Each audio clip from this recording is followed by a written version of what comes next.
It's Sports by the Book at the South Point Studio. Here's Jeff Parles.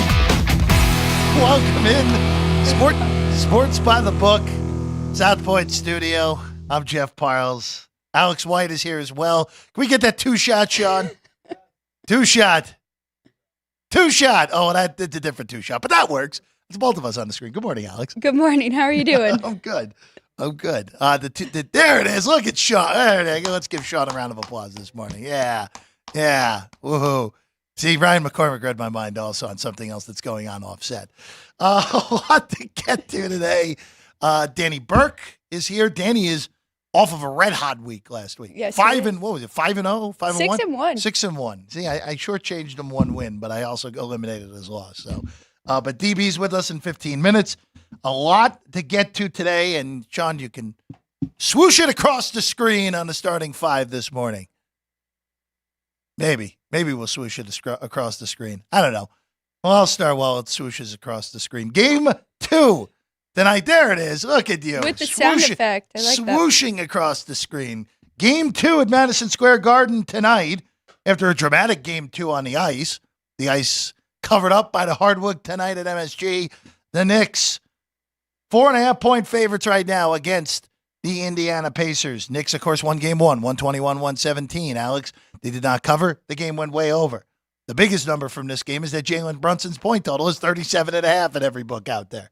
4 games with 40 points or more, so I understand it, but that is a very high number. Biggest adjustment on the total here, though, from the first game, and it's kind of moved all over the place. Closed at 217 in Game 1. Now we're seeing 220, I think, is our number right now. It's been up and down, though. We'll get into that more in about 30 after Danny Burke. Number 2 on the list, though, Boston Bruins, Florida Panthers. Game 2, Bruins with a very strong first game, 5-1 in that one.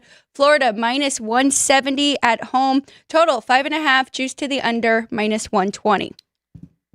Bruins dominated Game 1. The best playoff performance, period, so far this postseason for them, including the 7-game series win against Toronto.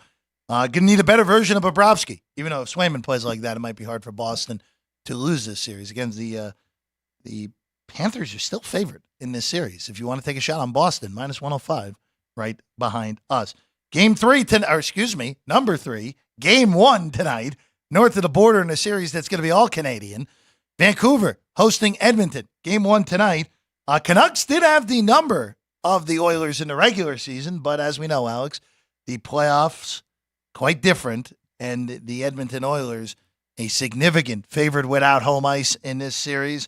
Right now, behind us, the Edmonton Oilers sitting on the series price at minus 260. Yeah, in this first game, minus 125, total sitting at 6, juice to the over a little bit.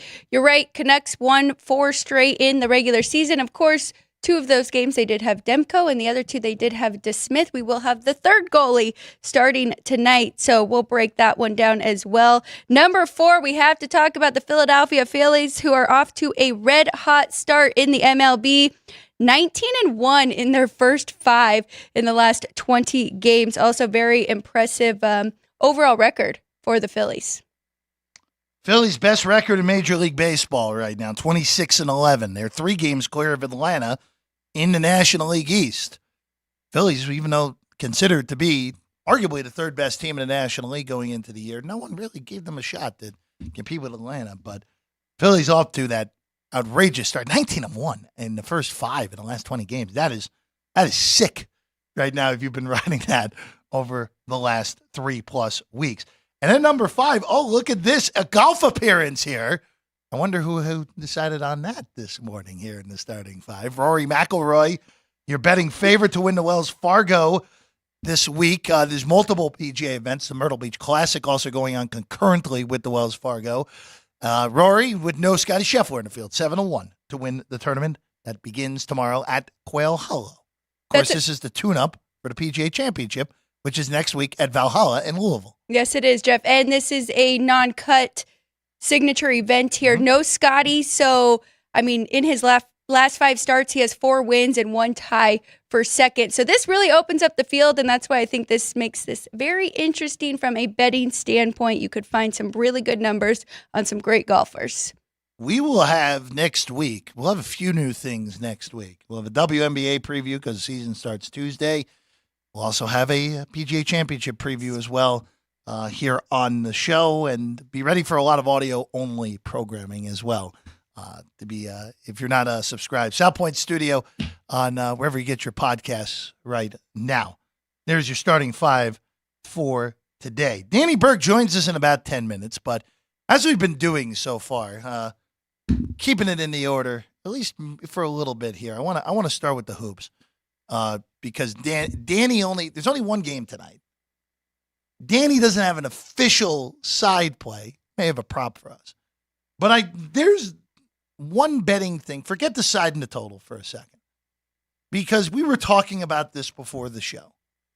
Jalen Brunson joined Michael Jordan and Will Chamberlain 40 points or more in 4 straight playoff games. Hasn't been done since MJ did it in the 90s. You don't think of Jalen Brunson as this elite scorer, but here we are with this. And Alex, just more so than anything, we were throwing out some numbers you just don't see. You just don't see these numbers. His point total tonight at basically every book, including Behind Us, is at 37.5. Juice varies depending on the book. Chris and Company at -130. I've seen it as low as -115 on the under. So plus money on the over at 37.5. Yes. You mentioned to me, and this is a market-wide number for the books that offer it, points plus rebounds plus assists is at 50.5, which is a wild non-Jokic number, basically. So I'll just ask you this, Alex. From this perspective, aren't we kind of obligated to bet this thing under? And then if Brunson beats us again, so be it. I mean, for books that offer alternate point totals, 40 plus is just plus 105. Oh my gosh. 40 plus. Like, we're asking him to do it 5 straight games. I think this is an obligation to bet this thing under on the point total for Jalen Brunson. And if he beats you, you tip your cap and you just move to your next play, Alex. Right. I mean, even a 30-point game is very impressive and very good in the NBA. So it is really hard to go over that 37.5. But the thing that scares me is he's playing 40 minutes of the game and they don't have much depth here. So if they want to win this game too at home, they are going to need a strong performance from him. And of course, Hart and DiVincenzo. So I don't really want to touch it either way, Jeff, but 37.5 is crazy. I think I would look at the combo one more because he can still have a really big game with assists and rebounds and maybe 25, 30 points there. But I also don't blame you if you say I'm going under, and if it wins again, so be it. It is fascinating to see a number that high. Now, I get it. I get why it's that high. The Knicks, by the way, will be without Mitchell Robinson for the remainder of the postseason as well now. So the walking wounded at this point, but one game won. No Bogdanovich, no Randall, as we've known already in this postseason. We talked about this yesterday with the series pricing on Indiana, and the market has bet Indiana. Superbook's down to plus 250 on Indiana, so that got hit hard over the last 24 hours. Plus 290 Behind Us, which is the best you can get in the market on the Pacers. Again, it just comes down to this for me. I still think this is a home court advantage series. Home team is going to win all 7 games. But without Mitchell Robinson, which is another key piece out, arguably the Knicks' best defensive piece as well, Hartenstein has been good in this postseason. Achua was great in that one game he had to play in Philadelphia in Game 4 in Round 1. Knicks are just running out of bodies, and there's so much at some point or another. Maybe it's not this series, probably comes against Boston after what we saw last night, where everything we said on Boston-Cleveland was pretty accurate last night. This feels like still, if you want to take a shot on Indiana, all right, if you think they're going to win tonight, take it this plus 290.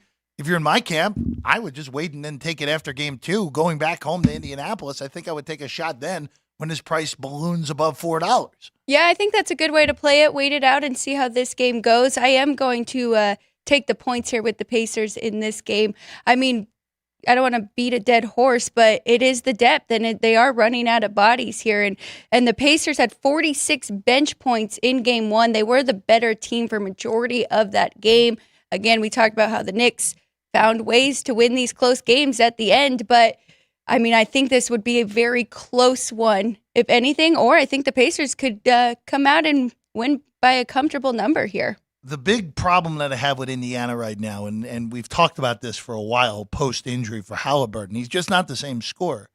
Now, he's had the big efforts in the postseason. We saw it in Game 3 against Milwaukee. Didn't play particularly great in Game 1 in this series. But they're going to need more from Halliburton if they're going to pull off this upset in this series. Halliburton, and they are the worst defensive team left still in the playoffs. So that is always, you always have to keep that in mind too. So I will ask you this, because part of the reason that Brunson's point total, again, part of it is that he's on this ridiculous tear, but Indiana, I thought, actually played pretty good defense on him, but the way that they played their defense allows Brunson, even with reasonable defense, to still get to his spots. Right. So that is the one concern if we go under that 37.5.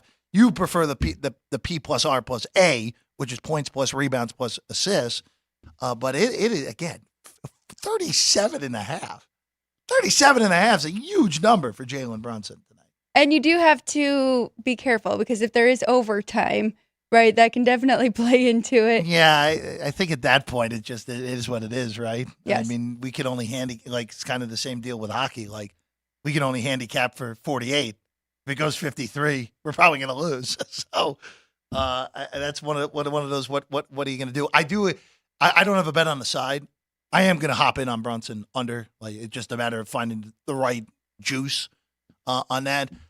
I would lean Indiana tonight with the points. I don't think I want anything money line in that regard. But I think all these games, these teams are really, really tightly packed together. This is going to be a dead even series, as we saw in Game 1. Before we bring in our guy DB, last night, right? I just want to bring this up real quick. Celtics are now minus 8,000 to win their series against Cleveland. Should be adding a 0 to that. After seeing Cleveland last night, I know it was short rest. They don't have a shot in hell of beating the Boston Celtics in the best of 7. They have no chance. Like I said, we probably should have just laid that number behind us for less than for minus 1,600. That was a great bet, as wild as that sounds. With the Celtics, they're going to roll. And then Oklahoma City and Dallas, I'll just ask you real quick, when watching that game last night, Oklahoma City, remember going into the postseason, we weren't sure. Young team, maybe New Orleans gives them a thing, lack of playoff experience. Lack of playoff experience be damned. I mean, they were awesome last night, and most importantly, Lou Dort, who just put Brandon Ingram in jail for 4 games against New Orleans, pretty much did the same thing to Luka last night. Which, if that's the case, this screams Oklahoma City in 5, maybe 6, if that's the case. But again, I don't want to overreact to one game when the teams seemingly are pretty even. Well, we can break these down even more and do more of a recap Sure. after we have Danny Burke. But going to that later game that you just asked about, I mean, we talked about it yesterday. OKC beats them in pretty much every metric, and they did that last night besides rebounding, which didn't really affect them. So, yeah, I like this young team, and even as silly as it is, but their group interviews after the game, I can do without the barking, but the group interviews, like they're in this, and yeah, I think I like them for this series. You're no fun, Alex. You're no fun. The group interviews are a little goofy, I will say that. But hey, look, you're a young team, whatever. Yeah. The only thing I'll ask, the only Oklahoma City thing I'll ask is no more what a pro wants. We don't need that anymore. That commercial, get it off the airwaves, AT&T, please. Enough at this point. OKC's minus 250 to win the series. Dallas plus 210 on the take back. I mean, if you would think that it was just one game and you like Dallas, probably the time to hop in, because if they're going to win this series, they're probably going to have to steal game 2, more likely than not. These games are tomorrow, so we'll have a full breakdown tomorrow morning when we're on these games. But just wanted to bring them up because the series price on Boston, kind of kicking myself for not actually putting a little bit more. There's only so much that I feel comfortable with that big of a number with a small take back on Boston series price. But Cleveland has no shot in that was very impressive from OKC last night. So to add to that one, since we will break it down again tomorrow, and just to do a quick recap, but I mean, the Cavs did play as good as they could have. They matched Boston in paint points, 42-42, and they had more fast break points, 17-20. Donovan Mitchell, 33, 6 rebounds, 5 assists. Mobley had 17 points, and Garland had 14 points. I mean, they did as much as they could. They played their best basketball. So you're right. I think that series is done. Take a quick break. When we get back, Danny Burke, Burke's Beat. He'll give his thoughts on the Knicks and Pacers tonight. And also, as always, Danny Burke knows his baseball. We'll get his thoughts on today's baseball card when we get back. Sports by the Book, South Point Studio. From the South Point Studio, the perfect blend of sports, But I think the Niners are going to wear them down. Detroit Pistons lost their 36 games. comedy, See over-under on that relationship lasting. I'm going to put mayo in the coffee. I am beautiful, and a whole lot of Pittsburgh. In Pittsburgh. Pittsburgh. Yeah. Pittsburgh. Join Ryan McCormick, That's at least 2 picks outside of our own in the first round next year. Oreo. and host Frank Nicotero. When I look at the clock, I go, ah! Watch Punchlines live at noon every weekday.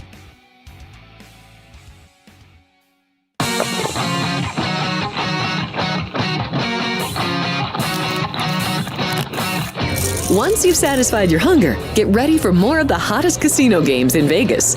Our 24-hour, 30-table non-smoking poker room proudly hosts all the most popular poker games with a variety of betting limits. Visit the poker room for a schedule of daily tournaments. Whether you're going to hold 'em or fold 'em, the best place for poker is at South Point Casino. You'll notice that our craps tables are usually the loudest in the casino. If you've never played, join one of our free craps lessons to find out what makes this game so exciting. Check with the craps dealer for schedules and give it a roll. Bingo is also an exciting way to spend your time. We offer 7 sessions of bingo every day. And each session includes a cash ball jackpot, 12 bingo games, a progressive double action game, and a $10,000 bonus coverall. Electronic units are available. If you haven't played bingo with us, give it a try today. Guests can also get in on the action at our one-of-a-kind race and sports books. 2 separate rooms designed to maximize your experience and comfort. Our sports book, with over 400 seats, puts you right in the middle of the action, 24 hours a day.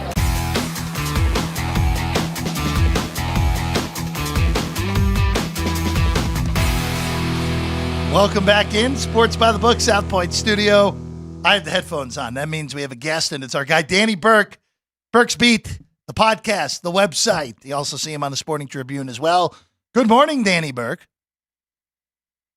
Good morning, guys. How we doing? I heard you talking a little bit of NBA postseason action and cracking up at that commentary with the Celtics and Cavs series because I couldn't agree more. I mean, it was pretty much over before it started. And like you were saying, I mean, as insane as that price was, it was still worth laying going into it. And I did something similar. But no, it was just, it was bringing a smile to my face to hear you say that it was already done because, again, couldn't agree more with you, Jeff. You know, Danny, I sent a text to a really good friend of mine yesterday that I can't repeat on air about Cleveland, about the Cavs. Let me preface that. Not the city of Cleveland, just the Cavs. That was honestly went as poorly as I would have expected for them in game 1. And, I'm assuming you laid games with Boston was what you probably did, right? I mean, you laid 2.5.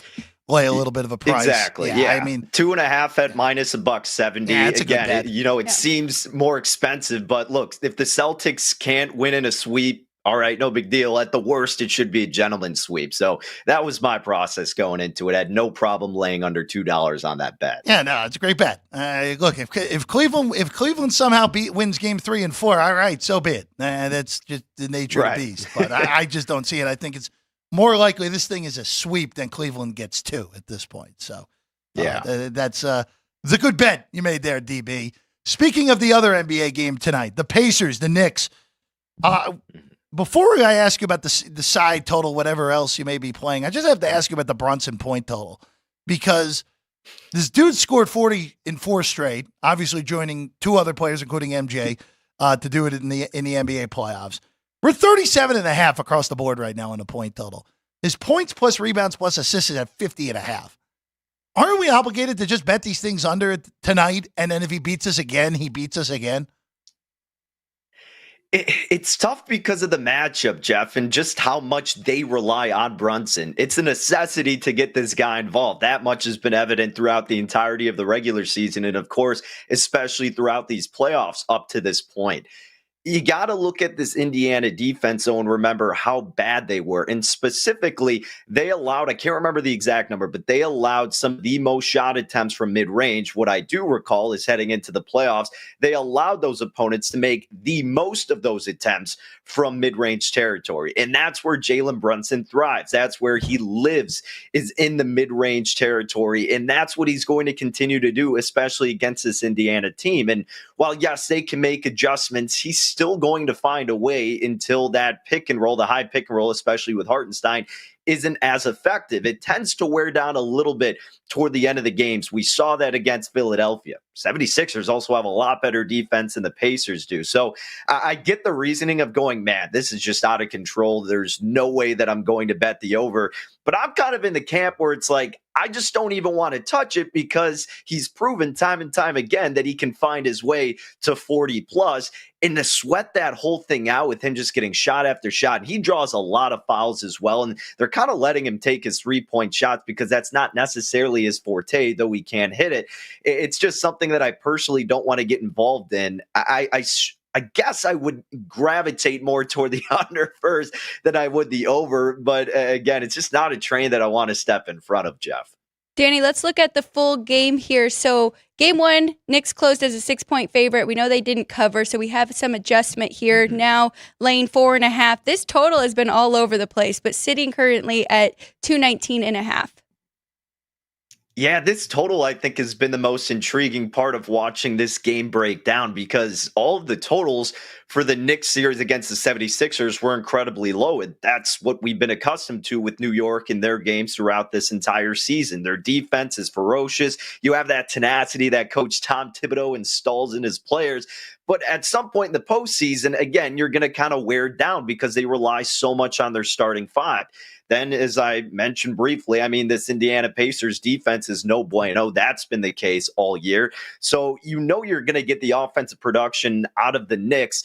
Can the Pacers do enough offensively? They came in with a top-rated offense in terms of points per possessions, per 100 possessions, and effective field goal percentage. They were number one in non-garbage time, according to Cleaning the Glass, heading into the postseason. So I get why the total has seen a big adjustment, especially what we witnessed in game one. I think both teams shot over 50% from the floor. With that being said, I think the total may have adjusted a tad bit too much. I could actually see a little bit of attraction coming in on the under, if anything, if I was looking toward the total. But guys, the way that I've played this is I was hoping New York would win game one because I wanted to get involved with the Pacers. Speaking of how I was betting the series game spread, I did that with Indiana. I took 2.5 games after game one with Indiana to cover that. So either they have to win this thing outright or they got to lose in 7 or 6 games. The big difference between these teams is the bench production, right? Indiana gets a lot of it. We saw, 48 points from their bench in game one. New York had just 3 combined, and they have Bogdanovich who's out, Mitchell Robinson not being a factor. Again, the Knicks should win this series, but at some point they're going to falter just because of how much weight they put on the shoulders of Jalen Brunson. And if they don't get as much of a role production from a Josh Hart or a Dante DiVincenzo, notably DiVincenzo was very volatile in that first series. Excellent play in this first spot against Indiana, but if he slips up 1 game or 2 games, that's when you're really going to see the advantage flip toward Indiana, who can rely on Obi Toppin coming off the bench, who can rely on TJ McConnell, his athleticism, his speed to really work both ways and produce off the bench as well. So I think they may be able to snag this second game. I know you guys mentioned taking the points, would definitely consider that direction.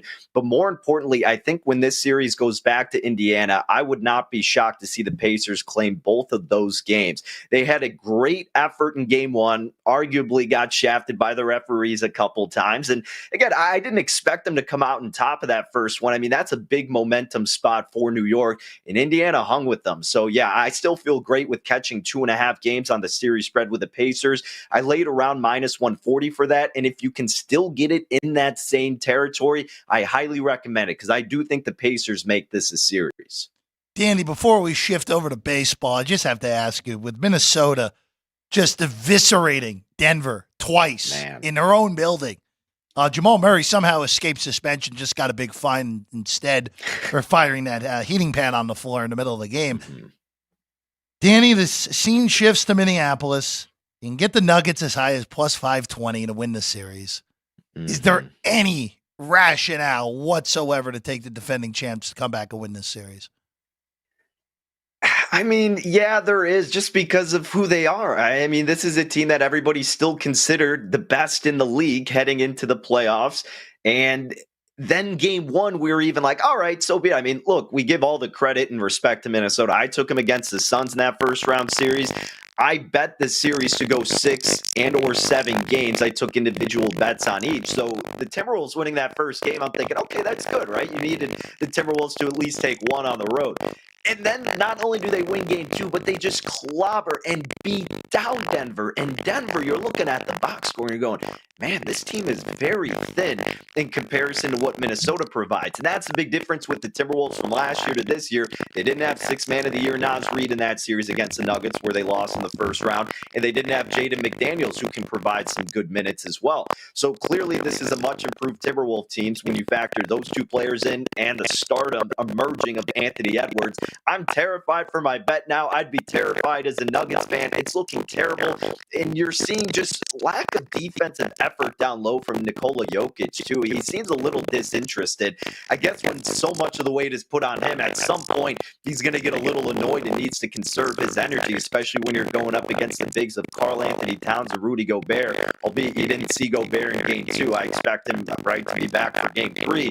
But yeah, Jamal Murray's got to contribute, man. I mean, he was nowhere to be found at the start of game 2 and really throughout the entire thing. And even in game 1, he fell up a little short. So they are in major desperation mode. Would I take a piece of it? Maybe if you're throwing a little bit of pizza money, Jeff and Alex. But again, because I've already invested in the series going long, which is not looking good right now, I don't really find it necessary in my spot that I'm in to potentially lose even more money with the team that's going to screw my original bet potentially. So I'm just hoping and, pleading with this Nuggets team that they can at least pull out one game up north in Minnesota. But we'll see, man. I mean, this Timberwolves team is looking dominant as ever. Danny, hang around for a second. We got to take a quick break real quick. When we get back, we'll get your baseball plays. Sports by the Book, South Point Studio.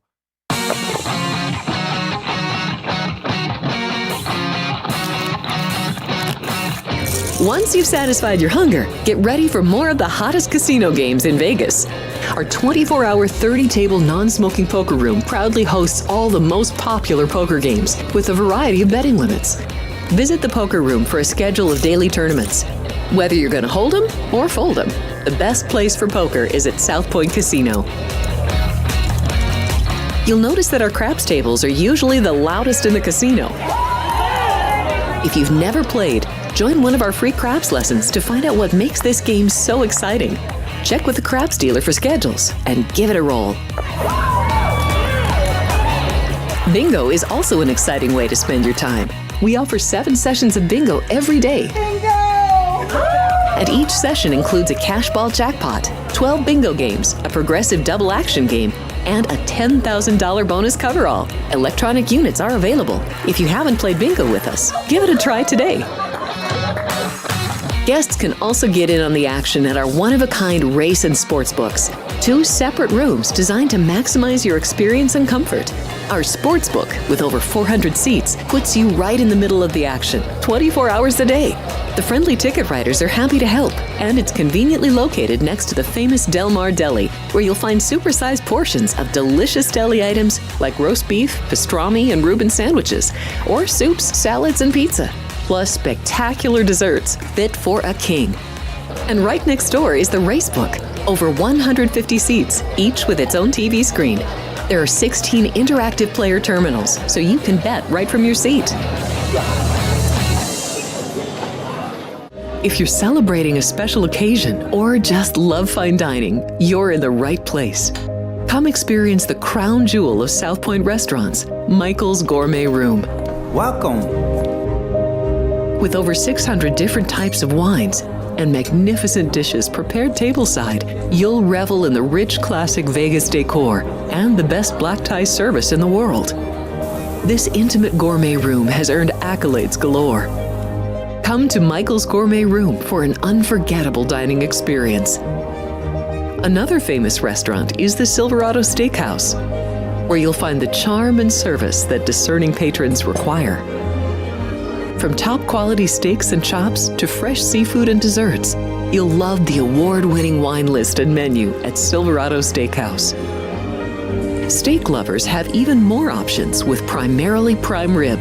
Catering to hearty appetites, the menu features a variety of flavorful prime rib cuts, dry aged to ensure tenderness, and then seasoned and slowly roasted.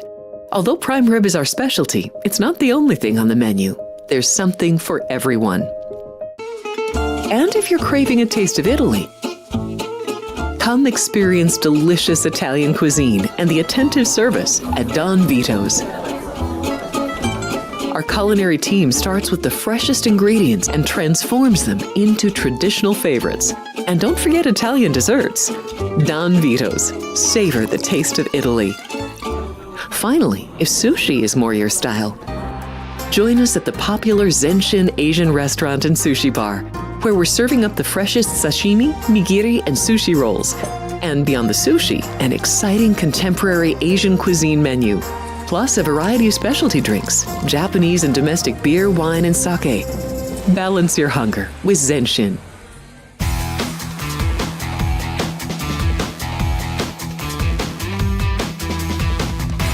Welcome back in Sports by the Book, South Point Studio. I'm Jeff Parles, Alex White alongside.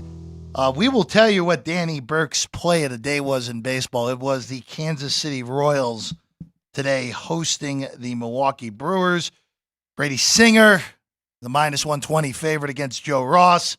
Danny likes the baby blue, not the navy blue, the baby blue of Kansas City today at home to beat the Brewers. Has been a weird series where both bullpens have had their chance to blow it, and they've successfully blown it both days. Brewers bullpen blows it 2 days ago.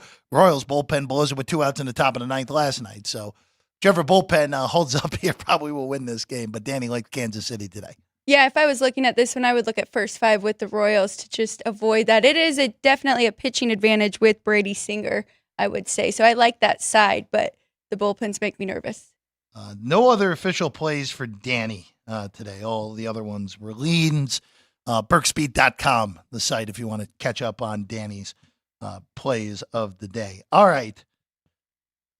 You want to just stick in baseball, and then we'll wrap things today with the fantastic action on the ice last night.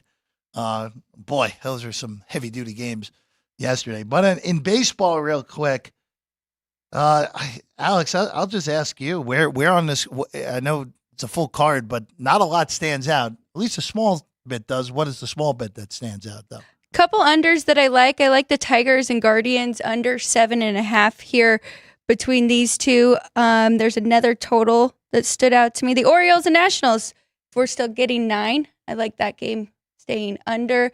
It's hard not to back the Phillies unless you think this is a good time to go against the trend here, Jeff. And then the Yankees. I was on the Astros yesterday with Verlander. That did not go my way. And I do think that the Yankees should be this big of a favorite in this second game against the Astros.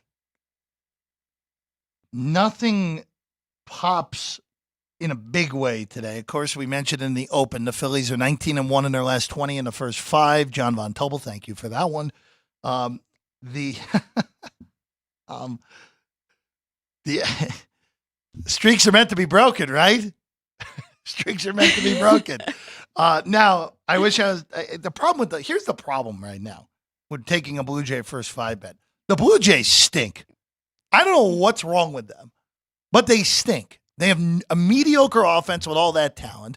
Their pitching is mediocre also with a bunch of strong arms in there. This is a team that had high expectations going into the year, and they're pretty clearly the worst team in the American League East at the moment. They're last in the standings. Watching them, they're clearly behind. The Yankees and the Orioles are in different stratosphere from them. Even Tampa, who's playing a little bit better than the Red Sox, have been a nice little pleasant surprise this year. But Look, all streaks are meant to be broken. And I do like Chris Bassett, but I wish I was getting, I'll tell you, Alex, I really wish I was getting better than $1.50. Really do. If I Yeah. was getting better than $1.50, I think I would do it. But it's close. It's close there.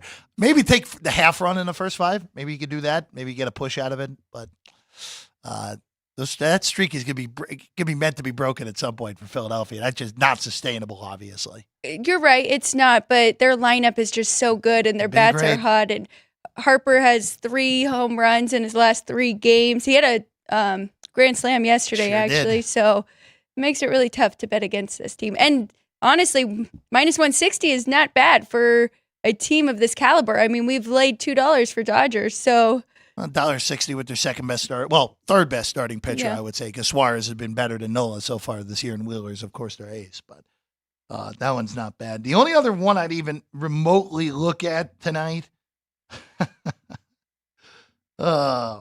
I hate that this is the case, but I would look at a White Sox team total under tonight at the Trop. I know that's generic. I know that's not exciting for some. Their offense stinks. yes. I like Aaron Savali, even though he's had a rough go of it. This feels like a good day for Savali to get his act together against baseball's worst team. So that would be the only thing I would even remotely look at today in the baseball card, Alex.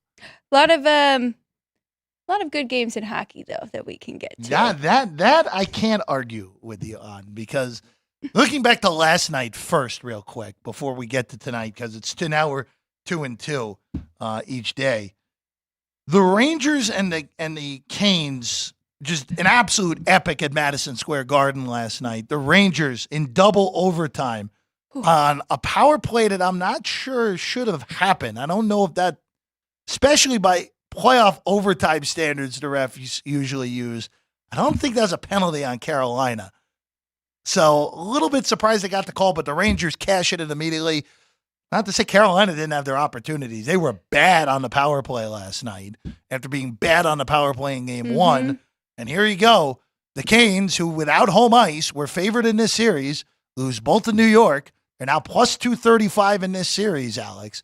Is that a good enough price for you to take Carolina now? That was their opportunity, right? I said that they would steal 1 in New York, and that's why I was on the Canes to begin with. And they had plenty of opportunities, like you said, 0-5 on the power play. They outshot the Rangers 57-39. So that was the one that they were supposed to steal. Now I'm nervous because they go back home and they have all this pressure to win both at home, where they could have been up or they could have been tied going home. Felt like they had a good shot to win both of those and be up 3-1. So Rangers they check all the boxes, right? They have the goalies, they have the offensive weapons. They've been playing together for a long time, so they look really good. I don't know if that is good enough here. Even though, I mean, the Canes have been dominant at home, so they could very easily go back to New York 2-2 and then best of 3. Well, if they win both, and I don't think this is right, if Carolina wins both at home, this is going to be a flip. Maybe Carolina might even minus 115 if they win both at home. I don't think that's right. I'm steadfast in what I've said this whole series. I think the series has had the wrong favorite. Home ice is going to matter here. It mattered in the first 2 games. And look, for Carolina, though, I mean, Carolina needs to get better on special teams. They've been poor on the penalty kill on top of the power play. A lot better yesterday than the first game. Still gave up the winner on a power play. So, but they were horrible in game 1 on the penalty kill. You got to get better. And if you're the best team in the NHL, like the odds have said for the majority of this season, like the numbers have even said, forget just odds, just your numbers have Carolina as the number 1 power rated team. You need to get better. And if you're going to play like that on your special teams, you're going to lose to a team of quality of the Rangers. It also helped the Rangers that we finally saw Igor Shesterkin of last season, not this season, in game 2. He was unbelievable the last period and an end in the first overtime. Alex, he saved over 2 expected goals by Money Puck, according to Money Puck. I believe it. He's incredible last night. Yes, he was. And that's what this is all about. So when it comes down to it, you need that hot goalie to really go far in the Stanley Cup playoffs. The other one last night, and I'm curious now what you do series price-wise here, because Dallas 3-0 in the first period. All right, rest be damned. Who cares? We don't need any rest. Yep. Colorado has done what they've done all postseason. They just come from behind and suck the life out of you. 4 unanswered, including the winner in overtime for Colorado. 4-3 after the first period. Well, I will say this. After the first period, this was kind of a bizarro world game one of Dallas and VGK. Yeah. Where Dallas had no, after the first period, they had no scoring opportunities for the most part. They only attempted 22 shots in this game. So the Stars lose game one at home after losing game one in series one against VGK. A little different on the pricing now. Plus 170 on Dallas. Remember, Dallas small favorite going into this series. But the way that went, Alex, that is a very bad omen for Dallas. Up 3-0, blow the lead outright, and now in a 1-0 hole, needing to win. Well, they didn't need it in series one. But it kind of feels like you need to get game two in this series. Oh, it definitely feels like you have to get game two. I think that number is a little steep with the Avs minus 190 here. I mean, we just saw Dallas come back from an 0-2 deficit, losing both at home to VGK. So, I mean, this team is built off defense. So, yes, they struggle to score, but they will have their opportunities throughout this series. I'm going to play it game by game. I definitely like them in game two. And now, Jeff, is a good time to go back and look at the total because I was pretty lucky to get over that 6 yesterday, especially with the shots on goal. Avs just 26 and the Stars just 22. So I think we're going to see that number probably settle there at 6, and I'll probably be looking to that under and the Stars. We'll have a full breakdown tomorrow morning. I'll be honest with you. I feel like I should have won that under yesterday. Really do, with the amount of shot attempts and scoring opportunities, like you said. Yeah. I don't know if I would want the under in game two, though. No? No, I think I'd go the other way. You got to assume there's going to be more scoring chances. That would be my concern. But we'll discuss it tomorrow morning in full because we'll go through the full numbers and such. But there were not enough scoring chances in that game to justify 7 goals last night. There just weren't. So yeah. That I know. Hey, look, it can work both ways. Maybe we get more scoring. Maybe it regresses to the mean bizarrely, where we get more scoring chances, but the goalies are better. Right, so, exactly. I mean, there's That's plenty my of ways thought to look at it process. on that. What about so no series price for you? You like the Avs. Would you look at the side game by game from here? Oh, I still think that if you made me bet it right now, I'd bet Dallas. Okay. If you made me bet it. But the way that went last night, that unlike the Vegas game one, where Dallas was clearly better, and it was just a weird game. After the first period, Dallas got pretty well handled in that game. And you had a 3-0 lead. You got to hold that at home. You just got to hold it. And they were not good enough last night in order to win that game. But plus 170 is juicy. Yeah. It is juicy. We'll say this. You got to get game two. Unlike, I didn't think they come back from a 2-0 hole against VGK.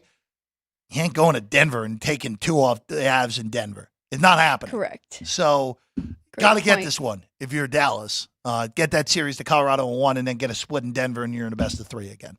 That's kind of the way that it looks at for me for Dallas. All right, game 1 tonight. Boston taking on Florida. This is game 2 of the series. Panthers just looked like they didn't want to be there on 2 days ago. Easily the best performance in an individual game by Boston in this postseason so far. Swayman was great. We'll see him again tonight. Florida is still favored in this series behind us. Most other books have this as a flip. Some books even have Boston as a small favorite now. So if you like Boston, the best number anywhere is behind us at minus 105 to win this series. Tonight, the Bees are plus 140. The Panthers are minus 160, and the total's 5.5, Alex. So my play on this game right now is under 5.5.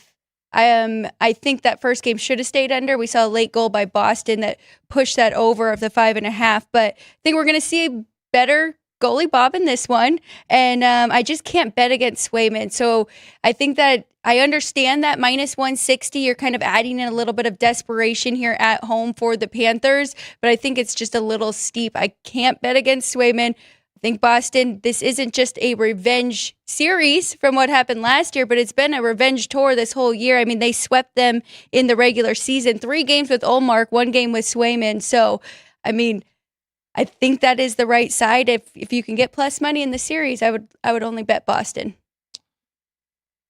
It would be, I kind of like Boston I like Florida pre-series. I like Boston pre-playoffs if this matchup came. just with the way those last 2 series went. I thought Florida, all right, they found it. Bobrovsky looks good. Mm-hmm. And then everything just flipped in game 1. And Bobrovsky really looked uncomfortable. Swayman was great. Yeah. But look, if you're Florida, again, I'm not going to say the same sort of thing I said with Colorado. We saw Florida come back from 3-1 down against this team a year ago when Boston was way better and Florida was not as good as they are now. So, but you don't want to go in an 0-2 hole going to that building, especially what happened a year ago. Definitely. And they are missing Sam Bennett, so he may come back. I don't know which game for Florida, but that would be a huge advantage and bump for them. Edmonton, Vancouver. Game 1 tonight. We still don't know who's playing goalie for Vancouver yet. Hopefully we'll have an answer on that sooner rather than later. As of right now, the last we saw Thatcher Demko was game 1. The latest report yesterday, Frank Saravalli, who of course one of the best hockey reporters out of Canada, according to his sources, Demko's out through at least game 4 of this Correct. series. That's the latest report. So, without their number 1 goaltender, and again, credit to the Canucks in their opening round series against Nashville. They sucked the life out of them. Their defense was great, and it didn't matter that they were on Arthur Silovs for the last 2 games of the series. They still were great on defense. And in order to stay in this series, now look, Edmonton, as you know, is a totally different animal than Nashville. But Alex, that defense is going to have to be something else if they're going to stay in this series. Yep. Tonight, it's up to $1.35 now on Edmonton. And in the series, someone just bet Vancouver actually behind us. Minus 250 on Edmonton, plus 210 on Vancouver. So for this first game 1, I am going to lay the puck line with the Oilers here. I like that plus 190. I think that they come out and dominate. I mean, you can add in the revenge because Vancouver swept them in the regular season, as mentioned in the opening. 2 were Demko, 2 were dismissed. So it is a different goalie who has done very well. He had a perfect 28-28 in the elimination game, and he's played 3 games so far, 1.7 goals against average, 93.7 save percentage. So that is very good, but we also didn't see a whole lot of shots on goal between those 2 teams. So I like the Oilers. Like you said, this is a step up in class for the Canucks, who have been great defensively, but this Oilers team has been so good, and especially their special teams. So they have been great on the power kill and the power play, 45% on the power play opportunities, 9 of 20. So I think that is going to be a big difference between these 2 teams. And I like the puck line in this first one, even on the road. I just don't see how Vancouver stays in this series unless if Edmonton does something like they've done in the past, which is choke. And I know that is maybe unfair, and maybe a little too hot takey, but you just look at everything that's involved in this series. I know Vancouver had their number in the regular season, but this Edmonton team is just so much more talented than Vancouver is. Now, the path for Vancouver seems pretty self-explanatory. Irritate Edmonton's high-end players, continue to play great defense, be strong on the back end, and it doesn't matter who's between the pipes. Right. That's the path.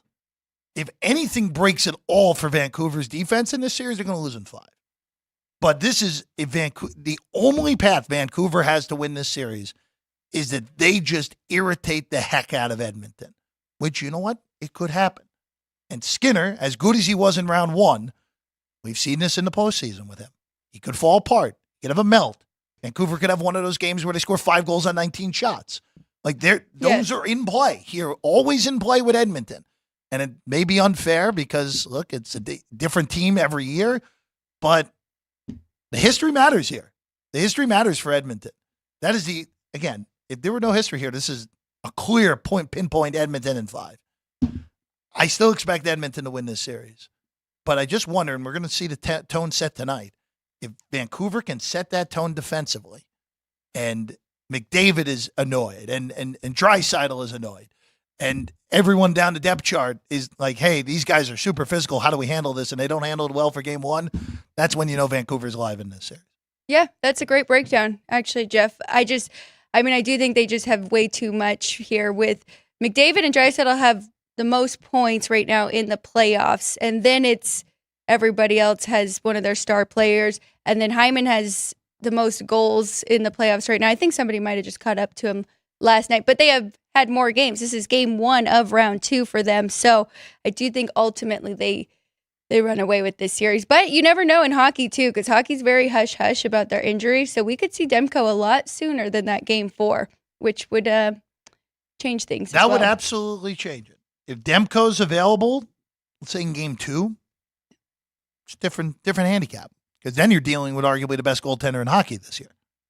As opposed to, no disrespect to Mr. Silos, but a third-string goalie who not many people knew before game number 5 in this series. So we'll see. Again, it's as we know, Alex, it's the Stanley Cup playoffs. Anything's in play.